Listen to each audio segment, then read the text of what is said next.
देखिए, केवल इतनी ही बात नहीं, मैं 15 अगस्त 2020 को देश के प्रधानमंत्री माननीय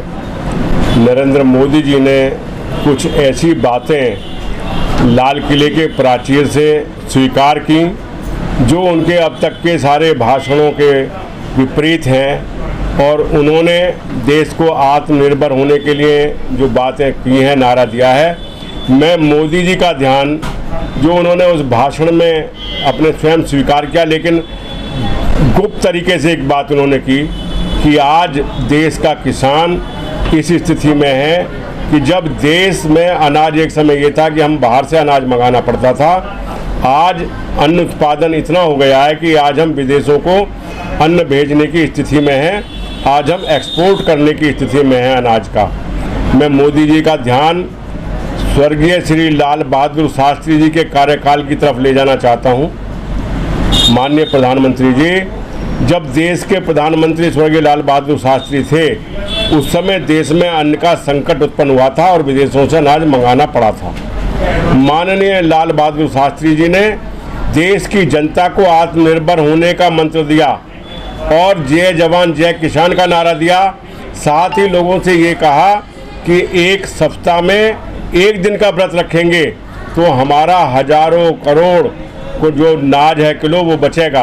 और लोगों ने पालन किया और देश को अन्न के विषय में आत्मनिर्भर बनाया। और उसके बाद श्रीमती इंदिरा गांधी जब देश की प्रधानमंत्री थी, अन्न उत्पादन में आपको याद होगा माननीय प्रधानमंत्री मोदी जी हरित क्रांति इंदिरा जी के समय में आई थी, और इंदिरा जी कांग्रेस के प्रधानमंत्री थी। उन्होंने हरित क्रांति की और उस हरित क्रांति से देश में अन्न का उत्पादन हुआ,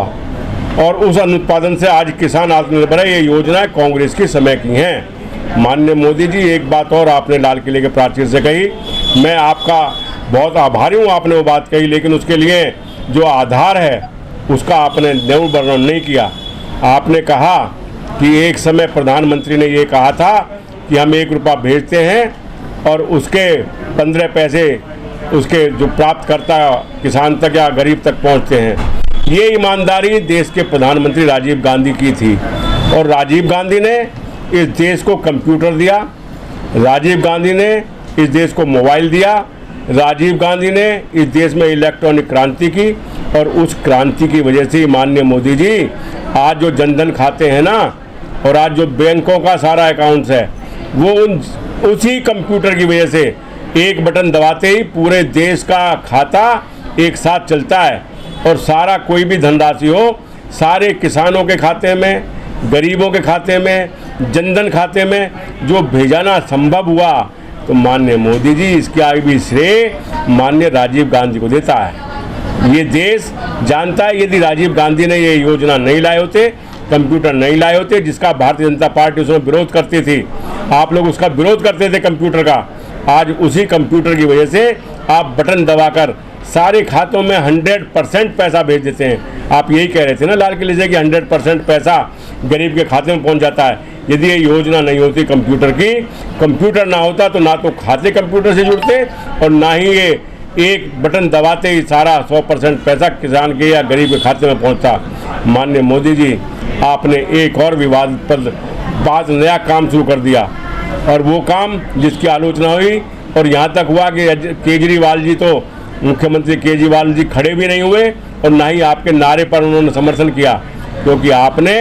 इस प्रकार का एक नारा, देखिए मैं उस नारे का ना तो विरोधी हूँ और ना ही मुझे उसमें कोई आपत्ति है, लेकिन आप देश के प्रधानमंत्री हैं और देश का प्रधान, आप जब तक मोदी हैं, नरेंद्र मोदी भारतीय जनता पार्टी के व्यक्ति हैं, तब तक आपका नारा कुछ भी हो सकता है। आप चाहे भारत माता की जय कहें, चाहे जय श्री राम कहें या वंदे मातरम कहें, ना हमें किसी नारे से गुरेज नहीं है, लेकिन इस देश के जहां 130 करोड़ लोगों में 30 करोड़ लोग ऐसे भी हैं जिनको नारों में से कुछ नारों से गुरेज है। तो एक प्रधानमंत्री जो पूरा 130 करोड़ लोगों का प्रधानमंत्री है, आज तक पंडित जवाहरलाल नेहरू रहे हों या देश का कोई भी प्रधानमंत्री रहा हो, जिसने भी लाल किले की प्राचीर से नारा लगवाया तो अपने उद्बोधन के बाद वो नारा था जय हिंद, और वो जय हिंद का नारा जिसको हमारे नेताजी सुभाष चंद्र बोस ने मान्यता दी, सभी प्रधानमंत्रियों ने मान्यता दी, और उस जय हिंद के नारे पर ना तो किसी को आपत्ति है, ना हिंदू उसका विरोधी है, ना मुस्लिम विरोधी है, ना सिख विरोधी है, ना ईसाई विरोधी है। लेकिन माननीय प्रधानमंत्री जी, आपने एक ऐसी स्थिति पैदा कर दी प्रधानमंत्री रहते हुए कि आपने अपने संबोधन के बाद अंत में भारत माता की जय, वंदे मातरम बोला और केवल एक बार फिर जय हिंद बोलकर उसको समाप्त किया, जो एक कंट्रोवर्शियल नारा है। आप तो प्रधानमंत्री हैं, सर्वशक्तिमान हैं, आप तो वहाँ से कुछ भी बोल सकते थे, जय श्री राम भी बोल सकते थे, ये भी बोल सकते तो हमने मंदिर बना दिया है। तो ये सब बातें जिनसे कि सांप्रदायिकता की बुआ है, वो बातें जिनसे कुछ दिलों को आहत हो, आपको नहीं करनी चाहिए। मैं आपका ABP न्यूज़ चैनल के माध्यम से ये निवेदन करूंगा कि इस तरह की गतिविधियां ध्यान रखें। माननीय प्रधानमंत्री को गरिमा होती है, और प्रधानमंत्री रहते हुए जो आपके दायित्व हैं आज कोरोना काल में, आपको जो कोरोना काल में लोगों की समस्याओं पर ध्यान देना चाहिए। आपने उस समय तो लॉकडाउन किया जिस समय यहाँ जनसंख्या, जहाँ मरने वालों की संख्या सैकड़ों में भी नहीं थी, 2-4 लोगों की थी, जब केवल हजारों में ही लोग प्रभावित थे। लेकिन आज जब देश में 26 लाख लोग संक्रमित हो गए हैं, 50,000 से ज़्यादा लोग मर चुके हैं, और जब हमारा देश में संसाधनों की कमी हो रही है, उन पर आपका ध्यान नहीं जाता। आपका ध्यान आज भी केवल अपनी पार्टी के हिसाब से और उन्हीं नीतियों के हिसाब से हिंदुत्व को बढ़ाना, और जो भी आपके खिलाफ बोले, चाहे वो डॉक्टर कफील हो या कोई भी हो, सभी के खिलाफ आपने तुरंत उसे राष्ट्रद्रोही कह देना। आपकी जो टीम है, आपका जो मीडिया, सोशल मीडिया का नेटवर्क है, वो पीछे पड़ जाता है उसको राष्ट्रद्रोही कहने पर। तुरंत एक भी बात बोलते ही सारे के सारे उसके खिलाफ ऐसे बोलते हैं, जबकि आज बोलने की स्वतंत्रता की, अभिव्यक्ति की स्वतंत्रता का हनन हो रहा है। और यदि कोई भी बोलता है तो उसके खिलाफ मुकदमे कायम हो जाते हैं। और यहाँ तक कि आज जो फेसबुक है, मोदी जी आपने इतना नियंत्रण कराया है कि फेसबुक, जो उन्होंने, फेसबुक वालों ने स्वीकार किया है कि हम जिसको गलत पोस्ट समझते हैं उसको हटा देते हैं। तो गलत किसको समझते हैं? जिसको मोदी जी गलत समझवाते हैं, जिसको सरकार गलत कहती है, वो उस पोस्ट को गलत माना जाता है और उसको हटा दिया जाता है, उसको देशद्रोही, राष्ट्र विरोधी कहा जाता है। जो कोई भी पोस्ट बीजेपी के खिलाफ होती है, जो केंद्रीय सरकार के खिलाफ होती है, उसको हटवा दिया जाता है। ये अभिव्यक्ति की स्वतंत्रता का कुठाराघात नहीं है तो और क्या है? मैं चाहता हूं कि इन बातों की जांच हो और इस प्रकार की जो केंद्र सरकार की गतिविधियां चल रही हैं उनकी जांच हो। धन्यवाद। जय हिंद, जय भारत।